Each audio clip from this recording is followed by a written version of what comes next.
ৰঙিয়া অসমৰ এখন উল্লেখযোগ্য তথা ঐতিহাসিক চহৰ। এই চহৰখন সৰু হ'লেও ই হ'ল বহু হাজাৰ হাজাৰ মানুহৰ বাবে এখন সপোনৰ চহৰ। ইয়াত প্ৰায় ৩০,০০০ লোকে বসবাস কৰে।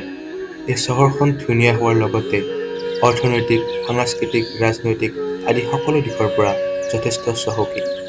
এই চহৰখনক ভাৰত-ভূটান সীমান্তৰ দুৱাৰমুখ বুলিও কোৱা হয়। এই ধুনীয়া ৰঙিয়া নগৰীলৈ স্বাগতম।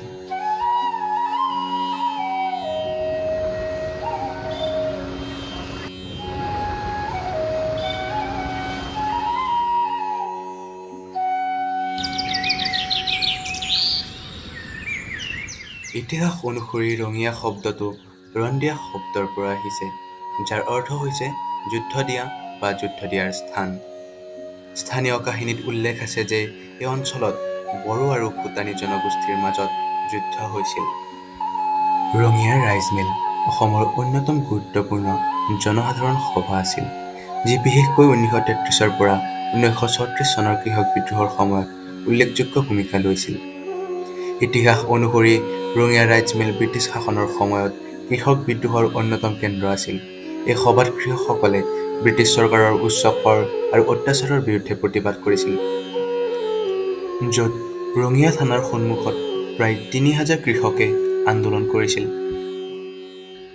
ৰঙিয়াৰ আন এটি ইতিহাস বৈদ্যগড় অথবা আৰিমত্তগড়ৰ বিষয়ে শুনো আহক। ঐতিহ্যই সকলোকে মহান কৰে। বৈদ্যগড় এটা ৰঙিয়াৰ ঐতিহ্য। আমি সকলোৱে জানো যে প্ৰাচীন কামৰূপ ৰাজ্যৰ যি মানচিত্ৰ আছে, এই মানচিত্ৰত এই অঞ্চলটোক বৈদ্যগড় বুলি কৈছিল। কিন্তু পৰৱৰ্তী সময়ত ইয়াৰ নাম হ'ল ৰঙিয়া, অৰ্থাৎ বহু ৰণ হৈছিলে এই অঞ্চলত, আৰু এই ৰন্দিয়াৰ পৰাই ৰঙিয়া হৈছিল।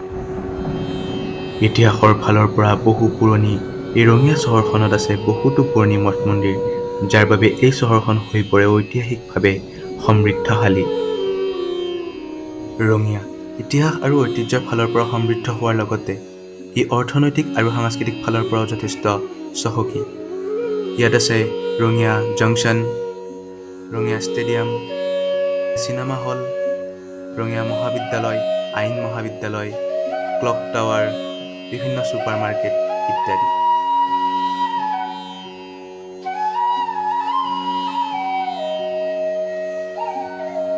মই অপূৰ্ব গুৱাহাটী বিশ্ববিদ্যালয়ৰ তথ্য প্ৰযুক্তি বিভাগৰ এজন ছাত্ৰ। মোৰ এই সৰু তথ্যচিত্ৰখনত হোৱা ভুলভ্ৰান্তিৰ বাবে ক্ষমা খুজিছোঁ আৰু আপোনালোকৰ পৰা বিদায় মাগিছোঁ। ধন্যবাদ। এনে সৰগ পামেই বাকুত, সৰগৰ ৰং বাৰু কেনে, বোধহয় সেউজীয়া। শ্যামলী বনৰ মাজে মাজে ফুৰিলে মোৰ দেখোন সৰগ সৰগ লাগে।